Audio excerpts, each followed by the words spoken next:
अस्सलाम वालेकुम दोस्तों, मैं हूं मोहम्मद आज़म एडवोकेट और आप देख रहे हैं लीगल इन्फॉर्मेशन। आज हम बात करेंगे कि क्या कोई ऐसा कानून मौजूद है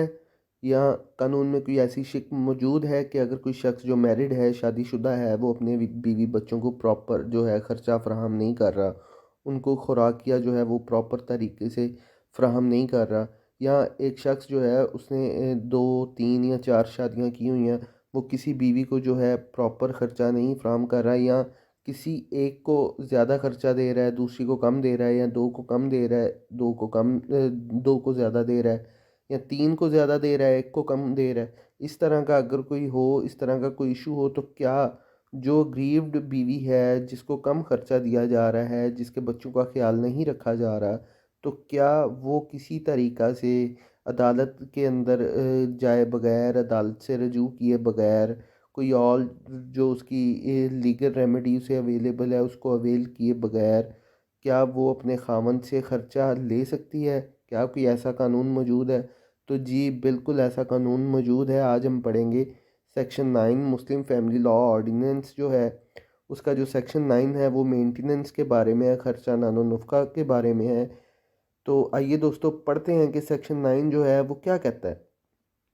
सेक्शन 9 का सब सेक्शन 1 है, वो पढ़ते हैं। If any husband fails to maintain his wife adequately और where there are more wife than one fail to maintain them equitably, the wife or all or any of the wives may, in addition to seeking any other legal remedy available, apply to chairman who shall constitute an arbitration council to determine the matter, and the arbitration council may issue a certificate specify the amount which shall be paid as maintenance by the husband। अब sub section 1 जो है section 9 का, वो कहता है कि अगर कोई हस्बैंड, कोई खामंद, वो फेल होता है अपनी वाइफ को एडिक्वेट जो है उसकी मेंटेनेंस फ्राहम करने में फ़ेल हो जाता है, या दूसरी सूरत ये है कि उस हस्बैंड की, उस खामंद की, उस शख्स की एक से ज़ायद बीवियां हैं, वो किसी बीवी को ज़्यादा खर्चा दे रहा है, किसी बीवी को कम दे रहा है, तो जिस बीवी को कम दे रहा है वो जो यूनियन काउंसिल होगी उस इलाके की,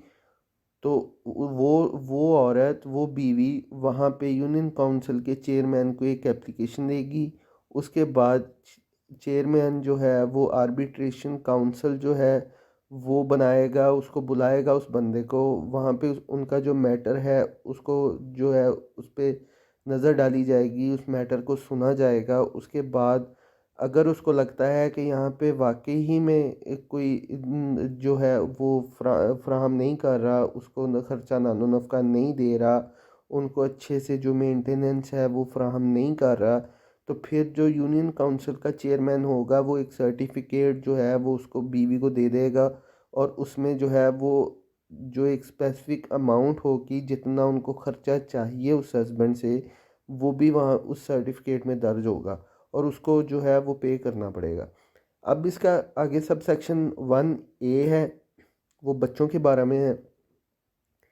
कि if a father fail to maintain his child, अगर कोई बाप अपने बच्चे को जो है वो मेंटेनेंस फ्राहम करने में फ़ेल हो जाता है, द मदर, उस बच्चे की माँ, और ग्रैंड मदर, उसकी ग्रैंड मदर, नानी वगैरह, ऑफ द चाइल्ड, में in addition to seeking any other legal remedy, कोई और लीगल रेमेडी अवेल किए बगैर, अदालत में जाए बगैर, कोई और लीगल रेमेडी जो अवेलेबल है उसको अवेल किए बगैर, अप्लाई टू द चेयरमैन, उसी यूनियन काउंसिल के चेयरमैन को अप्लाई करेगी, who shell constitute N arbitration council, और वो जो चेयरमैन है वो आर्बिट्रेशन काउंसिल कॉन्स्टिट्यूट करेगा, बनाएगा, एंड द आर्बिट्रेशन काउंसिल में issue a certificate specifying the amount which shall be paid by the father as a maintenance of a child. Same उसी तरीके से फिर जो चेयरमैन है वो आर्बिट्रेशन काउंसिल कॉन्स्टिट्यूट करेगा, आर्बिट्रेशन काउंसिल बनाएगा, और फिर उस बच्चे को जो है वो एक सर्टिफिकेट इशू कर देगा, जहाँ पे जो है उस सर्टिफिकेट में अमाउंट स्पेसिफाई होगी कि इस बच्चे की इतनी नीड है, इसको इतनी अमाउंट जो है वो बंदा, इसका जो फादर है वो इसको पे करेगा। अब आगे सब सेक्शन 2 है, वो कहता है कि हस्बैंड और वाइफ में in the prescribe manner with in the prescribe period and on payment of the prescribe fee prefer an application for the revision of the certificate to the collector concerned in and his decision shall be final and shall not be called in question in any court। अब यहाँ पे दो सूरतें हैं कि अगर तो उस सर्टिफिकेट में जो बीवी ने एप्लीकेशन फ़ाइल की थी चेयरमैन काउंसिल को या बच्चों की मेंटेनेंस के बारे में अगर कोई एप्लीकेशन फ़ाइल हुई थी और सर्टिफिकेट इशू किया गया चेयरमैन की तरफ से बीवी को, तो अगर तो कोई ऐसी अमाउंट जो है वो उसमें स्पेसिफाई कर दी गई है कि जो खामंद है, जो बाप है बच्चों का या खामंद जो है बीवी का, वो उसकी जो आमदन है उससे ज़्यादा है, वो खामंद जो है वो अमाउंट पे नहीं कर सकता, तो फिर आर्बिट्रेशन काउंसिल के उस सर्टिफिकेट के ख़िलाफ़ वो बंदा रिवीजन फ़ाइल कर सकता है। कहाँ पे फ़ाइल करेगा? उस एरिया के कलेक्टर के पास फ़ाइल करेगा, डीसी के पास फ़ाइल करेगा, डिस्ट्रिक्ट कलेक्टर के पास फाइल करेगा। या इसकी दूसरी सूरत ये है कि अगर कोई ऐसा सर्टिफिकेट उसने इशू किया है चेयरमैन काउंसिल ने कि जो अमाउंट है वो जितना उनको चाहिए था, उस बीवी को चाहिए था या बच्चों की मेंटेनेंस जितनी चाहिए थी वो उनकी नीड से कम है, अगर वो अमाउंट उनको मिल भी जाए फिर भी वो हैंड टू माउथ ही होंगे, उनकी जो है वो काफ़ी नहीं होगी, उनके लिए एडिक्वेट नहीं होगी वो अमाउंट सर्टिफिकेट में कम लिखी गई है, तो फिर भी उस सर्टिफिकेट की बिना पर, उस ऑर्डर की बिना पर, आर्बिट्रेशन काउंसिल के चेयरमैन के ऑर्डर की बिना पर उस सर्टिफिकेट के ख़िलाफ़ जो है रिवीजन फाइल कर सकती है वो बीवी या वो बच्चा, जो भी अपने गार्डियन के थ्रू करेगा वो भी रिवीजन फाइल कर सकते हैं डिस्ट्रिक्ट कलेक्टर के पास। तो इसका आगे सबसेक्शन 3 है, वो क्या कहता है जी? Any amount payable under subsection 1 और 2 if not paid in due time shall be recoverable as a arrear of land revenue. अब सबसेक्शन 3 कहता है कि कोई भी अमाउंट, चाहे वो जो सबसेक्शन 1 में बताई गई है वो किसी बीवी ने एप्लीकेशन दी हो चेयरमैन काउंसिल को अपने खर्चा नानो नफ़का के लिए, या सबसेक्शन 2 बताता है कि जो बच्चों के खर्चा नानो नफ़का के लिए, तो अगर बच्चों के खर्चा के लिए हो चाहे बीवी के खर्चा के लिए हो, अगर वो अमाउंट जो है वो विद इन टाइम जो खामंद है या विद इन टाइम जो उसका बच्चों का बाप है वो पे नहीं करता, तो फिर वो रिकवर की जाएगी, जैसा कि लैंड रेवेन्यू के एरियर्स होते हैं जो बकाया जात होते हैं उनको रिकवर किया जाएगा उस तरह से। फिर चाहे तो उसकी अगर कोई जायदाद होगी वो भी की जा सकती है, उसको अटैच किया जा सकता है। ये हर सूरत में रिकवर करने पड़ेंगे, ये रिकवर होंगे हर सूरत में। अब आगे जो है इसमें प्रोवाइज़ो दे दिया गया है, वो कहता है जी,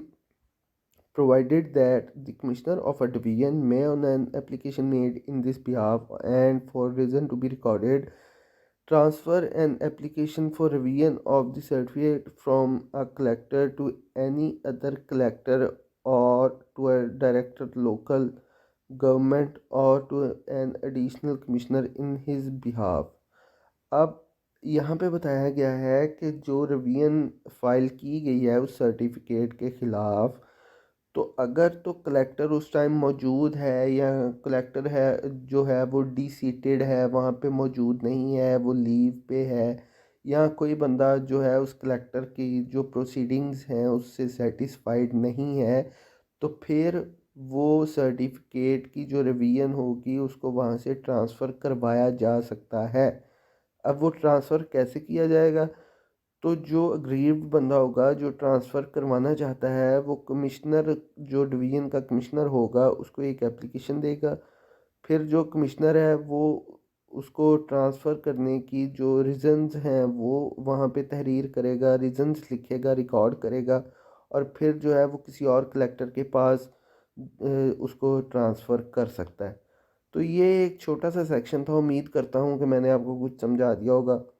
तो अगर आपको मेरी वीडियोस अच्छी लग रही हैं तो काइंडली मेरे चैनल को लाइक करें, शेयर करें, सब्सक्राइब करें और कमेंट करें।